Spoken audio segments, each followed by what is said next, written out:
Welcome back to Trinity Institute. आज जो हम आपके लिए वीडियो लेकर के आए हैं वो एडवर्ब का पार्ट 2 लेकर आए हैं। और एडवर्ब के पार्ट 2 में आज जो डिफरेंट होने वाला है वो ये होने वाला है कि एडवर्ब वर्ब के साथ साथ और किसे मॉडिफाई करता है, मीन्स और क्या क्या चीज़ें हैं जिसकी विशेषता एडवर्ब बताता है और कैसे बताता है, वो सब आप इस वीडियो में देखने वाले हैं। इसलिए ये वीडियो आपके लिए बहुत ही इंटरेस्टिंग होने वाली है भाई। तो इसलिए चैनल को हमारे को सब्सक्राइब कर लीजिए और बेल आइकन प्रेस कर लीजिए, क्योंकि ऐसी ही इंटरेस्टिंग वीडियोस हम आपके लिए लाते रहेंगे। बस आपका साथ चाहिए हमें, क्योंकि भाई सबका साथ और सबका विकास।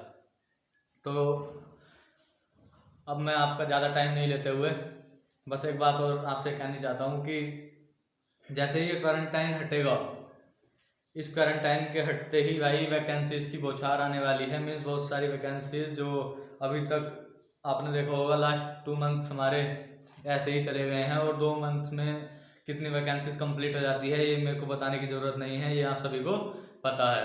तो इसलिए बस अपनी तैयारी को ऐसे ही बनाए रखिए, क्योंकि क्वारंटाइन हटते ही आपकी एक लड़ाई होने वाली है, और उस लड़ाई में जो जीत गया भाई वही है मुकद्दर का सिकंदर। तो बस देखिए एडवर्ब का पार्ट 2 जो हम आपके लिए लेकर आए हैं। इस वीडियो को ज़्यादा से ज़्यादा शेयर करना, क्योंकि जो एडवर्ब की मेन चीज़ें हैं जो इम्पोर्टेंट है एग्ज़ाम के लिए, वो कुछ बच्चों को नहीं पता होती हैं। आपके फ्रेंड्स को जिसे भी नहीं पता हो, आप उनसे एक बार शेयर करके पूछिएगा कि ये चीज़ उन्हें पता है या नहीं, क्योंकि ये एग्ज़ाम को क्रैक करने के लिए बहुत ही इंपॉर्टेंट चीज़ है जो मैं आज आपके लिए लेकर आया हूँ। तो देखिए एडवर्ब का पार्ट 2 जो है, इसमें हम बताने वाले हैं कि एडवर्ब और किसे किसे मॉडिफाई करता है और कहाँ कहाँ यूज़ होता है। मीन्स सेंटेंस में आगे रखना है, वर्ब के पास में रखना है, या फिर पीछे एंड में रखना है। तो देखिए जो फर्स्ट हमारा कॉन्सेप्ट है आज की वीडियो का, वो ये है कि एडवर्ब हमारा एडजेक्टिव को भी कभी कभी क्वालिफाई करने लगता है। क्वालिफाई किसे करता है? एडजेक्टिव को। एडजेक्टिव तो खुद विशेषता बताता है, ये आपको पता ही है, लेकिन एडजेक्टिव को भी क्वालिफाई कर देता है वो। तो वो कौन है? वो एडवर्ब है। एडवर्ब खुद एक और एडवर्ब को भी क्वालिफाई कर देता है। एडजेक्टिव को करता है और एक एडवर्ब को खुद से क्वालिफाई कर देता है, जो मैंने बताया था कि कहीं कहीं 2 या 3 एडवर्ब भी आपको देखने को मिल जाएंगी। वो आपने अगर नहीं देखा तो लास्ट वीडियो में जाइए, क्योंकि इसकी डिस्क्रिप्शन में हमारे सामने सारे लिंक अपने डाले हुए हैं। आप जैसे लिंक पर क्लिक करोगे एकदम वीडियो पर पहुंच जाओगे। तो पार्ट 1 जरूर देखें जिसने पार्ट 1 नहीं देखा अभी तक। तो इसमें क्या होता है, ये एडजेक्टिव को भी क्वालिफाई कर देता है। जैसे शी इज वेरी इंटेलिजेंट। ठीक है, इंटेलिजेंट तो खुद एक विशेषता बता रहा है सी की, लेकिन उसको भी बड़ा चढ़ा दिया, इसने कह दिया बहुत इंटेलिजेंट है। तो ये हमारे जो होते हैं एडवर्ब होते हैं, इस टाइप से एडजेक्टिव और एडवर्ब को भी अपना क्वालिफाई करने लगता है। और ये हमेशा, ये जो यूज होता है ये हमेशा उस वर्ड के ही पास में यूज होता है, जस्ट उससे पहले यूज होता है जिसकी इसे क्वालिफिकेशन बतानी होती है। मीन्स जिस वर्ड को ये मॉडिफाई कर रहा होता है ऑलवेज उसके बिफोर या आफ्टर हम इसे यूज करते हैं, और उससे अलग हम इसे कहीं भी यूज नहीं कर सकते। तो ये बात आपको नोट करके चलनी है। नेक्स्ट कॉन्सेप्ट देखिए, इसमें जो नेक्स्ट मैं बताने वाला हूँ वो आपके लिए लेकर आया हूँ वर्ड्स।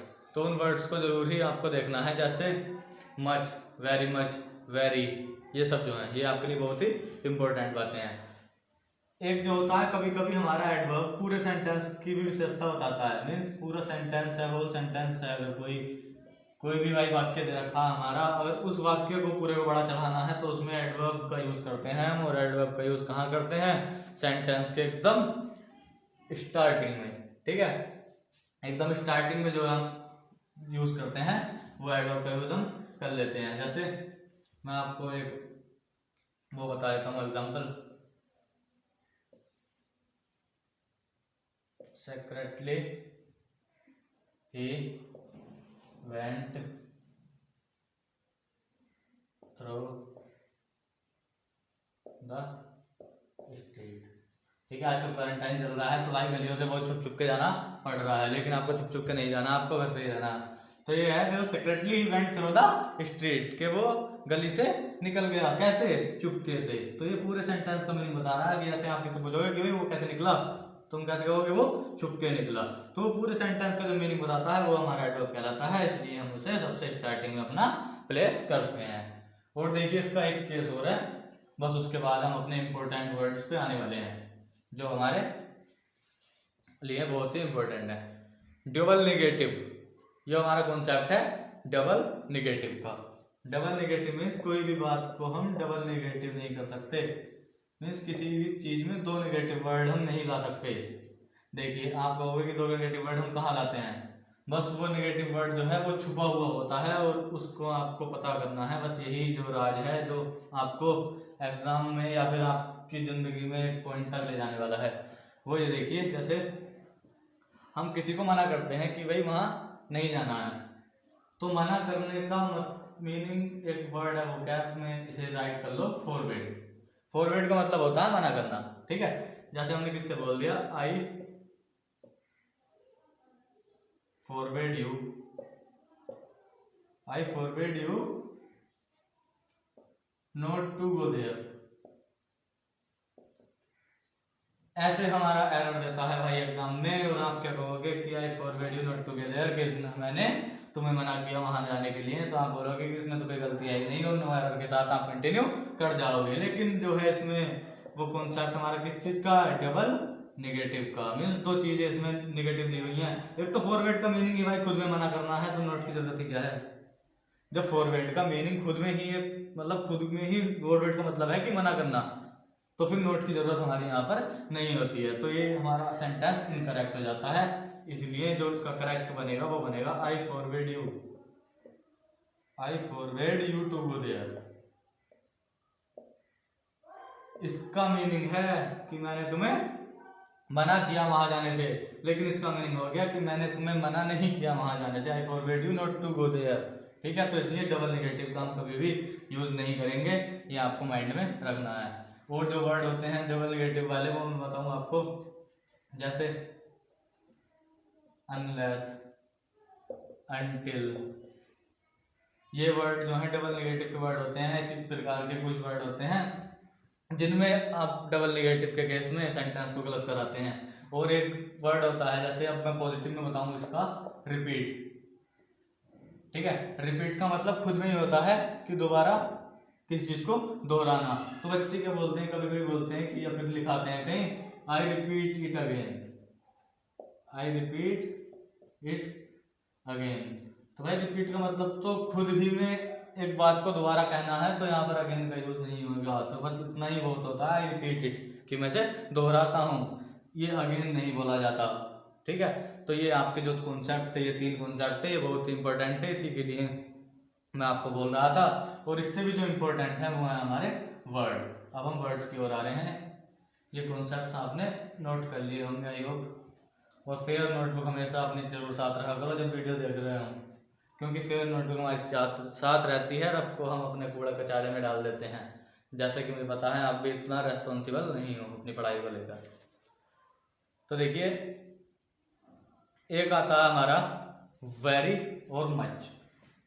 दो वर्ड होते हैं हमारे, एक वेरी और मच। दोनों का मीनिंग जो होता है वो भाई हमारा सेम ही होता है। ये हमारे टिपिकल केस हैं, जो टिपिकल केस आते हैं वर्ब में, वो सॉरी एडवर्ब में, जो आपको नहीं पता होंगे वो बता रहा हूँ मैं आपको। तो टू जो होता है, टू हम सॉरी वेरी जो होता है, वेरी हमेशा पॉजिटिव डिग्री होती है और मच कंपैरेटिव होती है। जिसने ये नहीं पढ़ी हमारी डिग्री ऑफ कंपैरिजन वाली वीडियो में जाइए, वहां आपको पॉजिटिव और कंपैरेटिव डिग्री में अंतर पता चल जाएगा, ठीक है। पॉजिटिव डिग्री ऐसे होती है हमारी, वेरी जो होती है, जैसे हम किसी भी पॉजिटिव वर्ड अगर सेंटेंस बना रहे हैं उसमें हम वेरी का यूज करेंगे, लेकिन मच का यूज हम तब करते हैं जब हम दो चीजों की कंपैरिजन कर रहे होते हैं। जैसे शी इज वेरी इंटेलिजेंट, ये मैंने भी सेंटेंस बताया, इसे ही ले लीजिए फिर से, कि वह बहुत बुद्धिमान है। तो ये तो हमने कर दिया पॉजिटिव में। लेकिन मच का यूज हम तब करते हैं जब हम किसी दूसरे से उसकी इंटेलिजेंस का कंपेयर कर रहे होते हैं। जैसे she is much intelligent then Rohan, ठीक है, कि वह अधिक बुद्धिमान है रोहन से। तो भाई ये बस हमारा अंतर हो जाता है वेरी और मच में, वरना वेरी और मच का दोनों का मीनिंग हमें सेम ही लगता है, ठीक है। ये टिपिकल केस है, इसे टिपिकल केस नोट करके डालना, क्योंकि ये बहुत ही कम बच्चों को पता होते हैं, और आप और जिसे भी पता होते हैं वही एग्जाम में अपना मार्क्स को स्कोर कर पाता है। नेक्स्ट देखिए जो क्वेश्चन आता है हमारा सबसे टिपिकल वर्ड का टू जो होता है हमेशा हमारा नेगेटिव सेंस में यूज होता है। किसमें? नेगेटिव सेंस में, या फिर अनडिजायरेबल में। अनडिजायरेबिलिटी मतलब जब हमारी इच्छा नहीं होती है किसी काम की तब हम यूज करते हैं, या फिर किसी चीज का जब हम नेगेटिव सेंस दे रहे होते हैं तब हम यूज करते हैं। हम ऐसे नहीं बोल सकते कि शी इज टू इंटेलिजेंट, ये हमारा गलत हो जाएगा क्योंकि ये हमारा पॉजिटिव सेंटेंस है, हम इसमें कहीं भी नेगेटिव बात नहीं कर रहे। लेकिन अगर हम किसी की नेगेटिव में बात करें, नेगेटिव मीन्स कमजोरी में, जैसे हम किसी पुअर की बात कर लेते हैं, जैसे ही इज टू पुअर, कि वह बहुत गरीब है, तब तो हम निगेटिव की तरफ आ रहे हैं। अपना जैसे स्तर है हमारा ये नॉर्मल, अब हम उससे नीचे की तरफ जाएंगे तब हम टू का यूज करेंगे, और ऊपर की तरफ जाएंगे तो हम वेरी का यूज कर सकते हैं, जैसे ही इज वेरी इंटेलिजेंट। ठीक है, तो ये हमारा टू का जो केस था ये आपके लिए बहुत ही इंपॉर्टेंट केस है। जैसे टू हैप्पी नहीं हो सकता कभी भी। हैप्पी क्या हमारा खुशी का प्रतीक है, तो भाई खुशी को हम अपना पॉजिटिव में मेजर करते हैं, इसलिए हम उसे टू से ऐड नहीं कर सकते, उसमें हमेशा वेरी वगैरह का यूज होता है। तो टू जो है नेगेटिव और अनडिजायरेबिलिटी के केस में हम यूज करते हैं। और इस हमारी वीडियो को लास्ट तक जरूर देखना, क्योंकि लास्ट में जो है मैं एक बहुत ही इंपॉर्टेंट बात आपको बताने वाला हूँ। ठीक है, तो इसके बाद जो हमारा केस आता है वो आता है हमारा भाई मच और वेरी मच का। एक हमने वेरी और मच का तो देख लिया, अब आता है हमारा वेरी मच एक साथ दिया हुआ होता है, एक साथ होता है, तो मच हमारा नेगेटिव सेंस को डिनोट करता है और वेरी मच हमारा पॉजिटिव को डिनोट करता है। जैसे वेरी मच को कह लीजिए ही इज वेरी मच, या फिर किसी वस्तु के बारे में हम बता रहे होते हैं, जैसे ही इज वेरी मच ले लीजिए, अभी तो खैर he is very much intelligent लो, या फिर ब्रिलियंट ले लो। ठीक है, तो ये हमारा हो गया पॉजिटिव को दर्शाने के लिए वेरी मच का। लेकिन जब हम मच का यूज करते हैं तो वो केवल नेगेटिव सेंस को हमारा दर्शाता है, जैसे he is not much good, he is not much good। ठीक है, तो ये देखिए यहाँ पर जब नेगेटिव वर्ड यूज होता है हमारा तब हम मच को लेकर के चलते हैं। ये आपका मच इतना इंपॉर्टेंट केस नहीं है, सबसे ज्यादा इंपॉर्टेंट जो है वो आपका वेरी मच है। वेरी मच को हम हमेशा पॉजिटिव में ही रखते हैं, इसे हमें कभी भी हम नेगेटिव में यूज नहीं करेंगे। ठीक है, इसके बाद देखो जो बात आती है हमारी वो आती है बिफोर और एगो की। बहुत बच्चों को कंफ्यूजन होता है इसमें बिफोर और एगो का, कि बिफोर का मतलब भी पहले होता है और एगो का मतलब भी पहले होता है। तो हमें यूज एगो कहाँ करना, बिफोर कहाँ करना। बिफोर को यूज हम करते हैं सिंपल पास्ट और प्रेजेंट परफेक्ट में। अधिकतर जो यूज करते हैं वो हम प्रेजेंट परफेक्ट में ही करते हैं, और हमेशा जो करते हैं हम सिंपल पास्ट में एगो का यूज करेंगे। सिंपल पास्ट में हमेशा हम एगो का यूज करेंगे, लेकिन प्रेजेंट परफेक्ट में जो मीन्स 90% केस जो होते हैं हम देखेंगे तो बिफोर का यूज प्रेजेंट परफेक्ट में देखेंगे। सिंपल पास्ट में भी हम कभी कभी इसका यूज कर लेते हैं बिफोर का, वो बहुत ही रेयर केस हो जाते हैं। जैसे एक एग्जांपल लेता हूँ मैं आपके लिए, प्रेजेंट परफेक्ट का ले लो पहले, I have gone to market before the time he reach. ठीक है, I have gone to market before the time he reach, means कि मैं मार्केट तब गया था जब वह आए थे, मीन्स जिस टाइम वो आए थे उनसे पहले चला गया था। तो ये आ गया हमारा किसका केस, प्रेजेंट परफेक्ट का। तो हम करेंगे बिफोर का यूज, लेकिन हमेशा जो यूज करते हैं हम सिंपल पास्ट में वो एगो का ही करते हैं। जैसे I went there an hour ago. ठीक है, मैं वहां 1 घंटा पहले गया था। तो आपको सिंपल प्रेजेंट का स्ट्रक्चर तो पता ही होगा कि सब्जेक्ट के जस्ट बाद में वर्ब की सेकंड फॉर्म आती है, और ये एक ही केस होता है बस सिंपल पास्ट का ही, जिसमें सब्जेक्ट के बाद वर्ब की सेकंड फॉर्म आती है। तो इससे तो आप एकदम से पहचान कर लोगे कि ये सिंपल पास्ट है और यहाँ पर अगर बिफोर दिया हुआ होता तो आप यहाँ एकदम से क्लिक कर जाओगे कि भाई यहाँ बिफोर ना करके क्या आएगा, एगो आएगा। बस यही बात है जो आपको समझनी है, ठीक है। तो बिफोर और एगो का कोई इतना बड़ा केस नहीं था जो आपको डर लग रहा था, अब देखो वो कितना सिंपल हो गया है। अब आते हैं हम अपने दूसरे केस पे, येट और ऑलरेडी। इन दोनों का भाई सेम मीनिंग होता है, ऑलरेडी और एक होता है येट। डिफरेंस कहाँ पर करना होता है, येट का यूज नेगेटिव में, ऑलरेडी का पॉजिटिव में। जैसे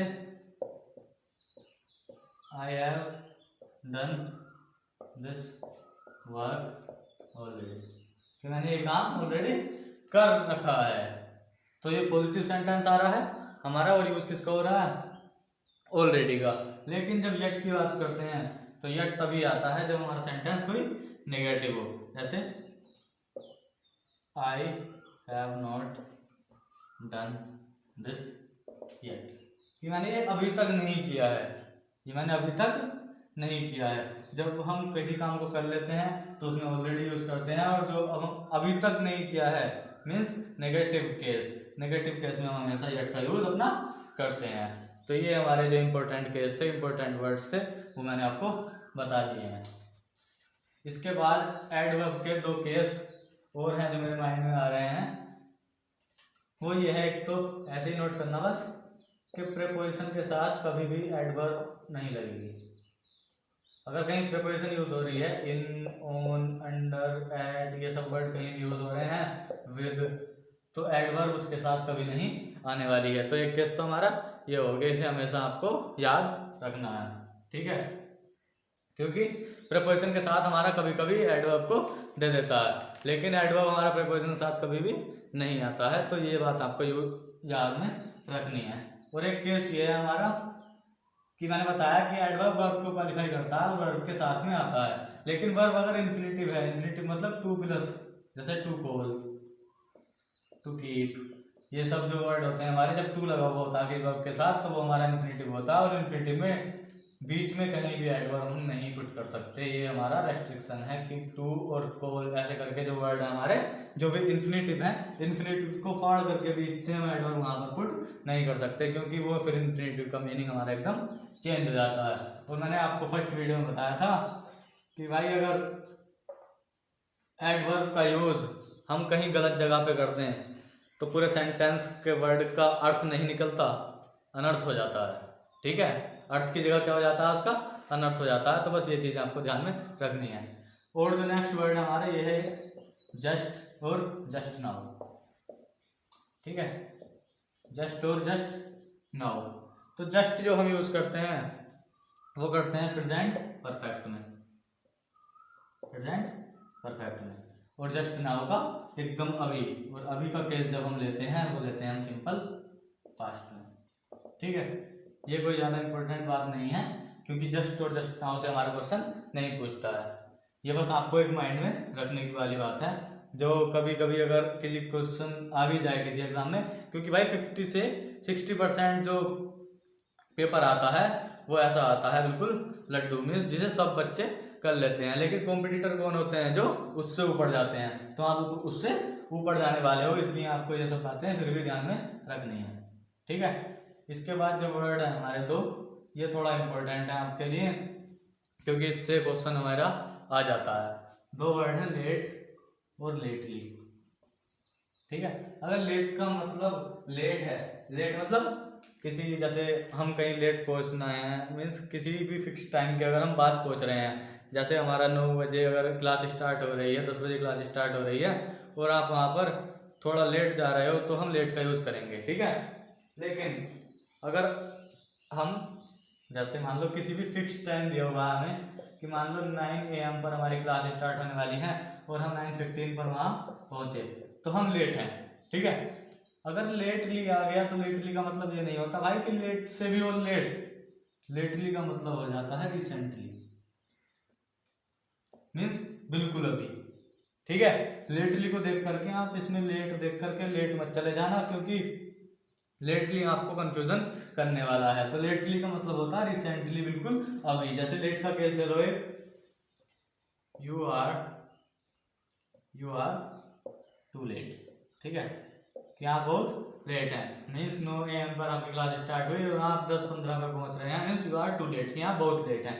लेकिन अगर लेटली का यूज़ करेंगे हम, तो लेटली का मीनिंग होता है lately I have done this, lately I have done this, कि मैंने ये अभी किया है। जस्ट अभी का केस होता है, जब एकदम रिसेंट का केस होता है तब हम लेटली का यूज़ करते हैं। इसलिए लेटली को आपको माइंड में रखना है और नोटबुक के सबसे ऊपर रखना है इसे। इसलिए रेड पेन या ग्रीन पेन से जो आपकी आंखों में खटकता रहे, ऐसे करके इसे नोट करिएगा। और जो आपके लास्ट 2 वर्ड हैं वो जो है हमारे, वो है मच। मच तो सॉरी मैंने एडजेक्टिव में बता दिया है। ये है हमारे मोस्ट और मोस्टली। मोस्ट और मोस्टली, ठीक है। मोस्ट का मतलब हो जाता है जब हम किसी चीज की डिग्री के बारे में बात कर रहे होते हैं, किसके, डिग्री के बारे में, ठीक है, कि मीन्स कितना अमाउंट है।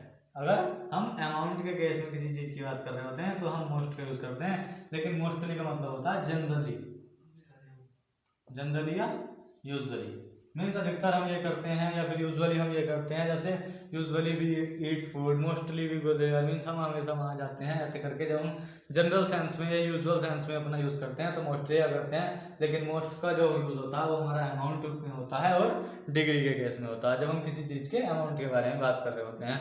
तो ये सब था जो हमने आपको एडजेक्टिव के सॉरी एडवर्ब के बारे में बता दिया है।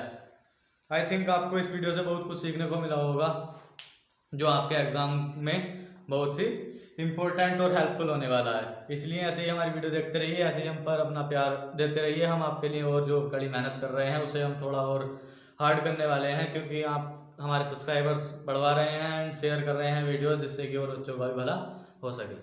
Thank you.